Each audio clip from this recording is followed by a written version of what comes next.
Olá, você que nos acompanha, seja bem-vindo, seja bem-vinda a mais uma edição do Análise, o seu programa de análise de conjuntura internacional. Eu sou Cláudio Porto, jornalista independente. Este programa é uma realização do canal da Prática Política no YouTube e transmitido pela TV Comunitária do Rio de Janeiro, canal 6 da Claro TV. Comigo, André Nunes, analista político. Como vai, André? Tudo bem? Tudo bem, Cláudio. Eu queria agradecer você, o teu canal da Prática Política, que vem nesse crescimento exponencial, e também, é claro, a nossa querida TV Comunitária do Rio de Janeiro, canal 6 da Claro TV. Vamos lá, André. Primeiro assunto do programa de hoje, falando de Venezuela. E olha só a notícia que vem do país vizinho, a Venezuela colocando as reservas de petróleo à disposição dos BRICS. Há aí a possibilidade da Venezuela também aderir ao grupo, a essa expectativa para a cúpula dos BRICS de outubro, que será realizada lá na Rússia.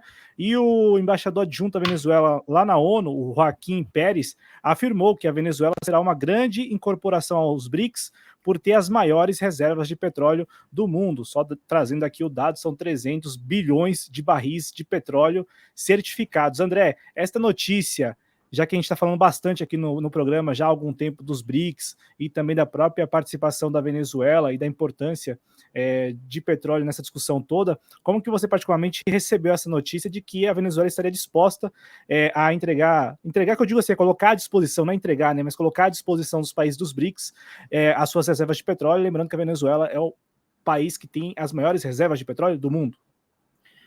Cláudio, em primeiro lugar, nós devemos analisar os motivos dessa declaração do presidente venezuelano Nicolás Maduro, que tem muito a ver com as eleições naquele país, quando o governo de Nicolás Maduro está muito pressionado, principalmente pelo imperialismo norte-americano e diversos estados vassalos na América Latina que não reconhecem ou ainda não reconhecem as eleições que deram o resultado da reeleição de Nicolás Maduro na Venezuela.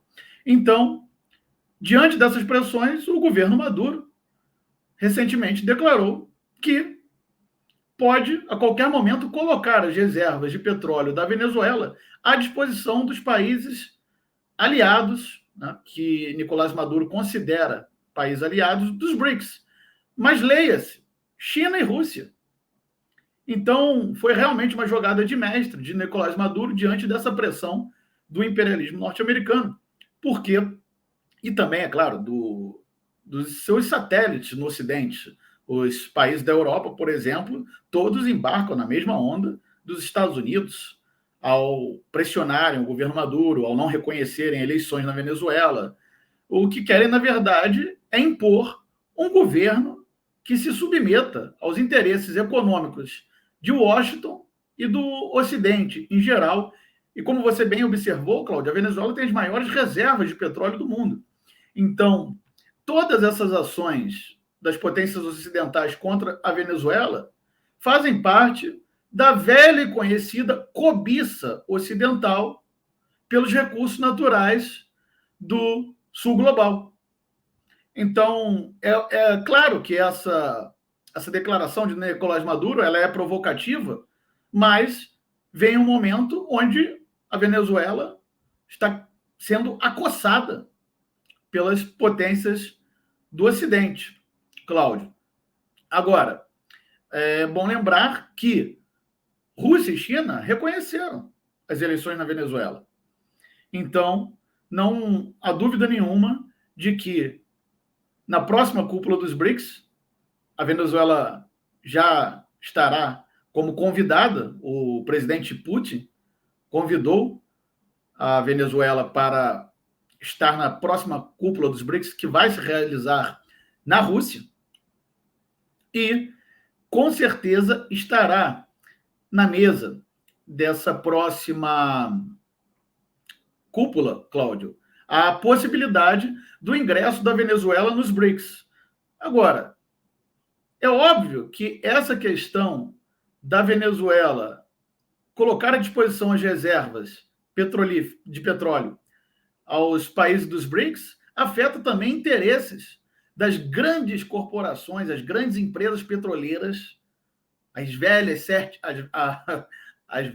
sete irmãs, Cláudio, petroleiras como British Petroleum, Shell, ExxonMobil, que pertence ao Reino Unido, aos Estados Unidos, a países da Europa, que têm interesse nessas reservas de petróleo e pretendem, claro, desbancar o governo Maduro, que é a sequência do chavismo na Venezuela, porque foi exatamente o chavismo que nacionalizou o petróleo venezuelano, Cláudio. Então, o establishment ocidental tem total interesse em desbancar o governo Maduro para poder se apoderar novamente do petróleo venezuelano.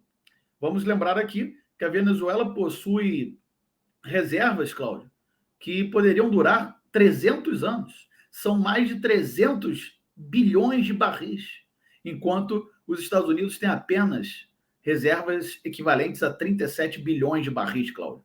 Então, não há dúvida nenhuma que há muita cobiça em relação ao petróleo venezuelano e uma decisão acertada de Nicolás Maduro de pretender ingressar no BRICS e colocar à disposição dos países aliados as reservas de petróleo da Venezuela. Cláudio. André, eu quero trazer aqui uma outra aspa. Foi bem feliz a sua intervenção, quando você lembra, inclusive, que o Nicolás Maduro chegou a falar isso depois que venceu essa eleição. Ele chegou a falar, né, que se eventualmente os países continuassem com essa postura de não reconhecer a sua vitória, os contratos, inclusive, já feitos, acordados, eles poderiam ser rompidos. Contratos com quem? Com essas empresas petrolíferas do mundo que exploram petróleo lá na Venezuela. Então já teve essa fala do Nicolás Maduro e agora o embaixador adjunto da Venezuela na ONU também reforçando isso, o Joaquim Pérez. Mas eu quero trazer uma aspa dele, do Joaquim Pérez, porque foi ele que abertamente falou isso, né, que a Venezuela estaria colocando as suas reservas de petróleo à disposição dos BRICS.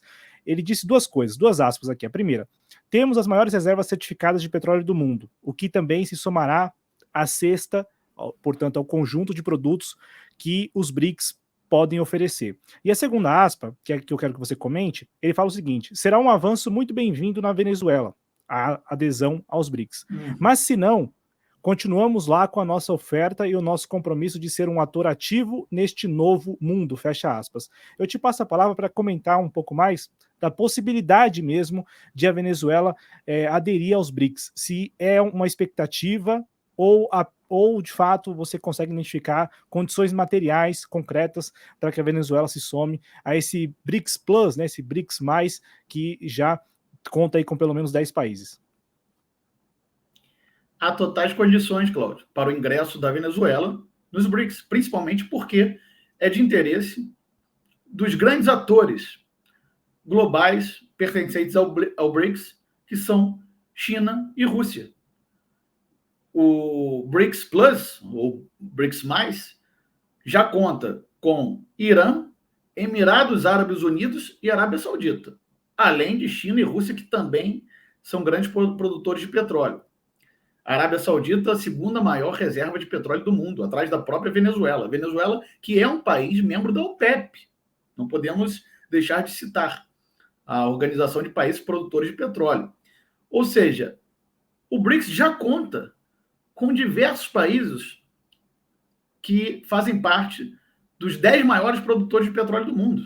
Com o ingresso da Venezuela, o BRICS contará com a maioria dos países, dos maiores produtores de petróleo do mundo e das maiores reservas de petróleo do mundo, Cláudio. Então, você pode ter certeza, o nosso público pode ter certeza que é de interesse, sim, da hegemonia do BRICS, digamos assim, que a Venezuela ingresse no bloco.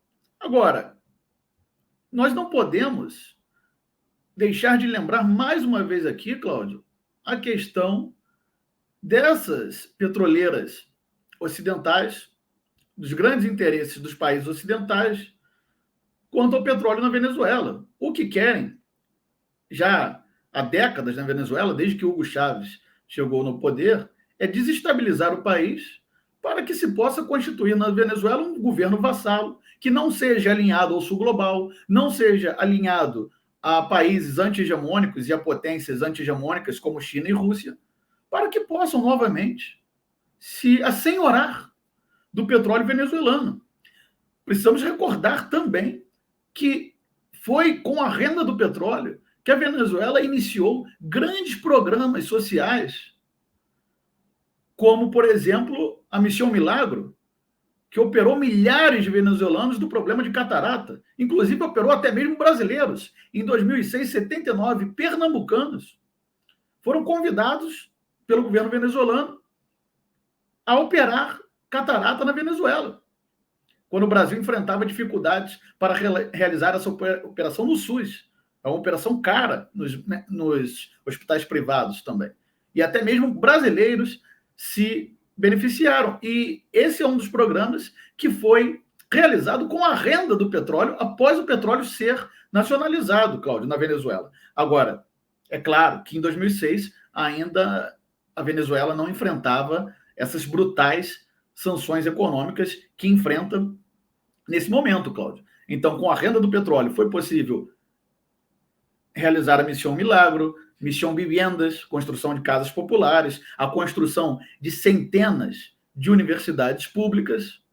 E é contra tudo isso que o Ocidente quer impor novamente sua hegemonia e reconquistar o petróleo da Venezuela. E, é claro, sempre com a mesma desculpa, Cláudio, de levar democracia, de levar as instituições ocidentais, pseudo-democráticas desse país, mas se nós fizermos uma breve regressão ao passado, vamos também encontrar o exemplo do Iraque, que era um grande produtor de petróleo, até a invasão norte-americana, com a desculpa de que o Iraque não era um país democrático, que possuía armas químicas, e no final das contas, nós sabemos que era tudo pelo petróleo, Cláudio. Então, esse é o cerne da questão. Ô André, um assunto que tem a ver com esse, que é que nós vamos destacar agora aqui, é a notícia de que o Brasil, pelo menos o que saiu na imprensa, e já dá para confirmar, o Brasil vai mesmo indicar a Colômbia para entrar nos BRICS. A notícia de que o Brasil já estava conversando com a Colômbia, os governos Lula e Gustavo Petro já estavam dialogando nesse sentido, para que a Colômbia ocupe a vaga meio que deixada pela Argentina, já que a Argentina conseguiu aderir aos BRICS, mas veio o governo Milei e com o presidente Javier Milei a Argentina deixou nem sequer... Assim, o processo de adesão ele foi concluído, só não entrou mesmo efetivamente nos BRICS. Eu te passo a palavra, André, porque há quem enxergue nessa jogada do governo brasileiro, porque você mesmo já falou aqui sobre governos que não reconhecem a vitória do Maduro, e um deles é o governo brasileiro, é o governo do presidente Lula. Inclusive o presidente Lula chegou a falar que não reconhece a vitória do Maduro. E aí sai essa notícia de que o Brasil apoiaria a adesão da Colômbia, ao mesmo tempo que a Venezuela também está na fila, que é o que nós comentamos aqui no primeiro bloco. Você enxerga aqui algum tipo de estratégia para isolar a Venezuela ou para que o Brasil não dê o respaldo à entrada da Venezuela nos BRICS? Cláudio, em primeiro lugar, nós precisamos recordar que a Colômbia é um país instável. Até a chegada de Gustavo Petro, a Colômbia sempre foi governada por uma direita totalmente vassala dos Estados Unidos. A Colômbia é o país que possui o maior número de bases norte-americanas na América Latina. Não há grandes problemas do ingresso da Colômbia nos BRICS do ponto de vista econômico. Do ponto de vista da balança comercial, o Brasil está em vantagem na balança comercial com a Colômbia. Então, é um momento onde a Colômbia tem um governo próximo do Brasil, mas isso pode mudar nas próximas eleições. A instabilidade na Colômbia, inclusive, continua durante o governo de Gustavo Petro. A direita colombiana é tão fervorosa quanto a direita venezuelana, a direita brasileira. A direita brasileira que até há pouco tempo não queria aceitar as eleições, não é mesmo? De Luiz Inácio Lula da Silva. Então, o grande perigo do ingresso da Colômbia nos BRICS é que apareça um Javier Milei na Colômbia. E, conhecendo a direita colombiana, não seria difícil imaginar a aparição de um Javier Milei na Colômbia. Agora, o desespero ocidental, Cláudio, está além do ingresso de um país ou outro no BRICS. Se nós analisarmos a participação do BRICS no PIB global, já com os países fundadores apenas, sem contar com essa expansão recente do BRICS, no ano 2000, o G7, grupo dos 5 países mais ricos do mundo, excluindo a China, né, Estados Unidos, Reino Unido, Alemanha, França, enfim, o G7 possuía uma participação de mais de 65% no PIB global, no ano 2000. E o BRICS possuía apenas 8%. Os países do BRICS, o BRICS ainda não estava constituído, mas se nós considerarmos o PIB de Rússia, China, Índia, Brasil e África do Sul, era apenas 8%. Passado 22 anos, o G7, em 2022, ou seja, antes da expansão dos BRICS, possuía 42,8% do PIB global, enquanto os BRICS já alcançavam 25%. Um salto de 8 para 25 em pouco mais de 20 anos e, proporcionalmente, uma queda da participação do G7 no PIB global. Então, Cláudio, um ingresso da Colômbia não poderia ser visto com maus olhos do ponto de vista da integração comercial para os BRICS. Seria mais um país da América do Sul, mas precisamos lembrar aqui que é um país instável, com uma direita que age de maneira fervorosa, de maneira ostensiva e com muitos agentes de desestabilização, um país muito, muito influenciado, principalmente nessas fileiras da direita colombiana, pelo imperialismo norte-americano, onde, há pouco tempo atrás, haviam governos totalmente alinhados com os interesses dos Estados Unidos na região. Então, quem nos garante que esses interesses norte-americanos não voltarão em breve ao executivo da Colômbia, Cláudio? Essa é a grande questão quanto ao ingresso da Colômbia.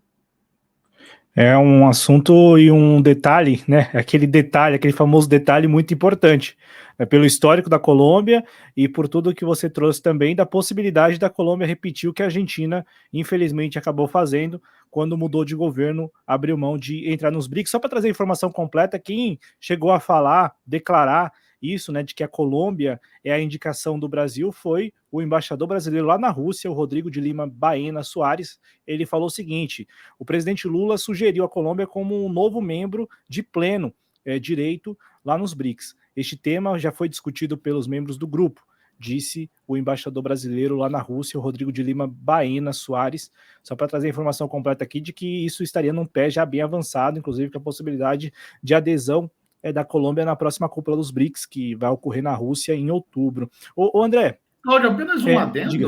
Até o ano passado, o governo brasileiro defendia abertamente a entrada da Venezuela nos BRICS. A posição começou a esfriar após a eleição venezuelana, que nós provavelmente vamos debater mais para frente aqui no programa. E esse é o assunto de agora, já é o próximo assunto, porque hoje nós estamos fazendo um programa especial aqui do Análise, em que são vários assuntos dentro de um grande assunto, né? Então são subtemas dentro de um grande tema, que é exatamente a Venezuela no contexto dos BRICS, e como o Brasil, nesse caso, estaria mudando a sua postura, já que o André mesmo falou que no ano passado, até o final do ano passado, apoiava a entrada e adesão da Venezuela nos BRICS, e agora já tem declarações de que o Brasil não apoiaria a entrada da Venezuela. Eu te passo a palavra para tentar explicar para o nosso público o porquê dessa mudança de posição e de postura do Brasil em relação à Venezuela nos BRICS. Lamentável essa mudança de postura, não somente quanto à possível entrada da Venezuela nos BRICS, como também ao não reconhecimento, ou ainda não reconhecimento, da vitória de Nicolás Maduro na Venezuela, Cláudio, quando até o ano passado, antes das eleições na Venezuela, o Brasil apoiava claramente a entrada da Venezuela nos BRICS. Há diversas declarações do presidente Lula quanto a isso. Quem fizer uma rápida pesquisa no Google vai encontrar as declarações do presidente Lula apoiando a entrada da Venezuela nos BRICS, quando a Venezuela declarou sua intenção de ingressar no bloco.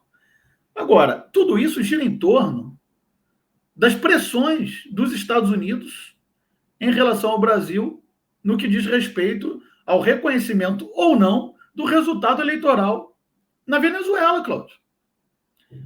Onde o Conselho Nacional Eleitoral daquele país declarou a vitória de Nicolás Maduro por 52% dos votos contra 44% do seu opositor, o Edmundo González, que na verdade era o candidato de uma grande agente de desestabilização na Venezuela chamada Maria Corina Machado. Edmundo González era apenas uma figura, já que Maria Corina Machado estava inelegível por questões relativas à Receita Federal, digamos assim, o equivalente da Receita Federal na Venezuela, sonegação de impostos. Então, o Conselho Nacional Eleitoral da Venezuela reconheceu as eleições e o governo brasileiro, através da diplomacia, o próprio Celso Amorim, ex-chanceler e atual assistente de assuntos internacionais da presidência da República, se prestando a um papel de fiscal de atas. Fiscal de atas. Esse se tornou o papel da diplomacia brasileira após um telefonema de Joe Biden para o presidente Lula.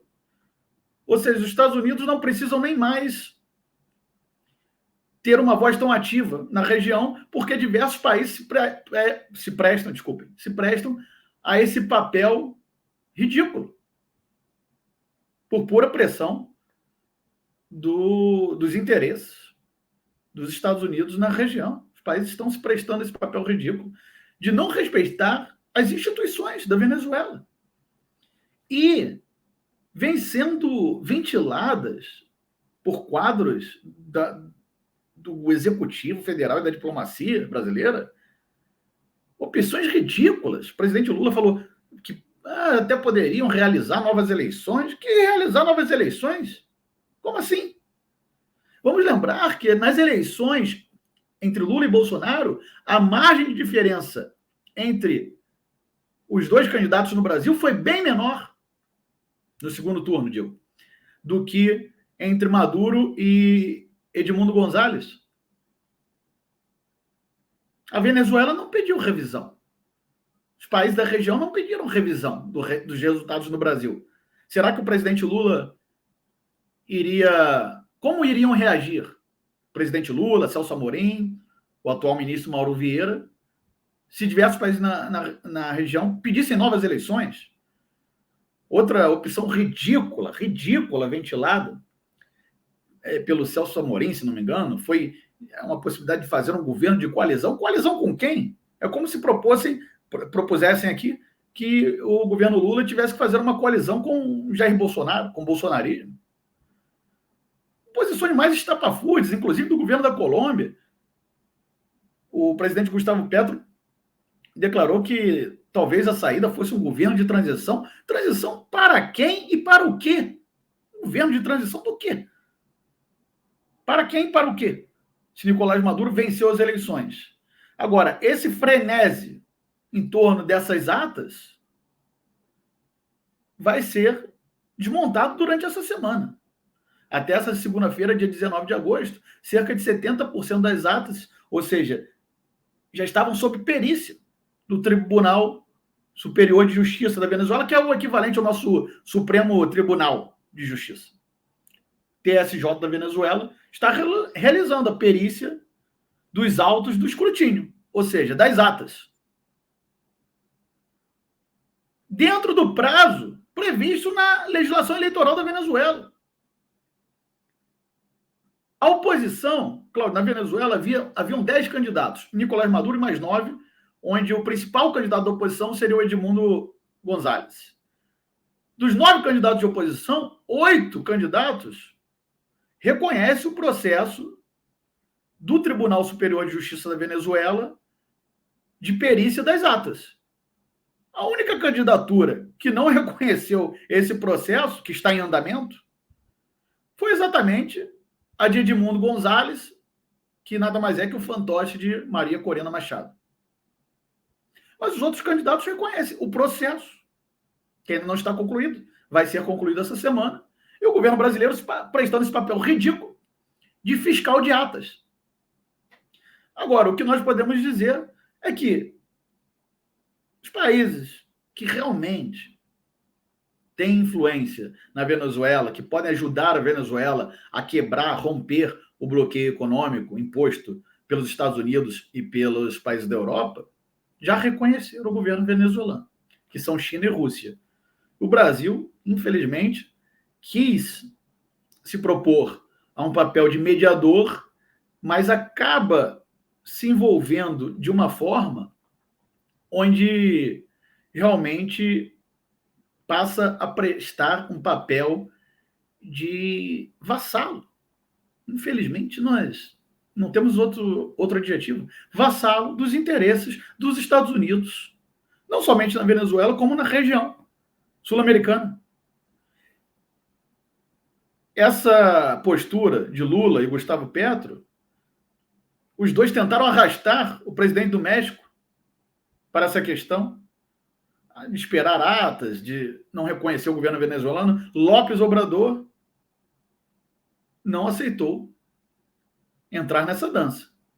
Reconheceu o governo da Venezuela, assim como a presidente eleita do México, e saiu desse grupo de conversa, digamos assim. Eles tinham um grupo, era Brasil, Colômbia e México, onde pretendiam atuar como mediadores. E López Obrador já saiu dessa dança e reconheceu o governo da Venezuela, ou seja, o México, um grande país da América Latina, atua de maneira soberana, mais soberana que o Brasil, apesar de estar logo abaixo dos Estados Unidos. É impressionante, Cláudia, é vergonhosa essa posição da diplomacia brasileira de se prestar esse papel de fiscal de atas e defensora dos interesses dos Estados Unidos na região sul-americana, e nós só podemos esperar que alguém na diplomacia tenha a força de vontade para mudar os rumos dessa política externa no momento submissa, Cláudio. Muito obrigado, André Nunes, analista político. Você encontra aí nas redes sociais, no Twitter, no @AndréNunes_RJ, e aqui no YouTube, no canal Conversando com André Nunes. Muito obrigado, André. Valeu. Eu que agradeço. Obrigado. Valeu, pessoal. Até a próxima, viu? Valeu. Tchau, tchau.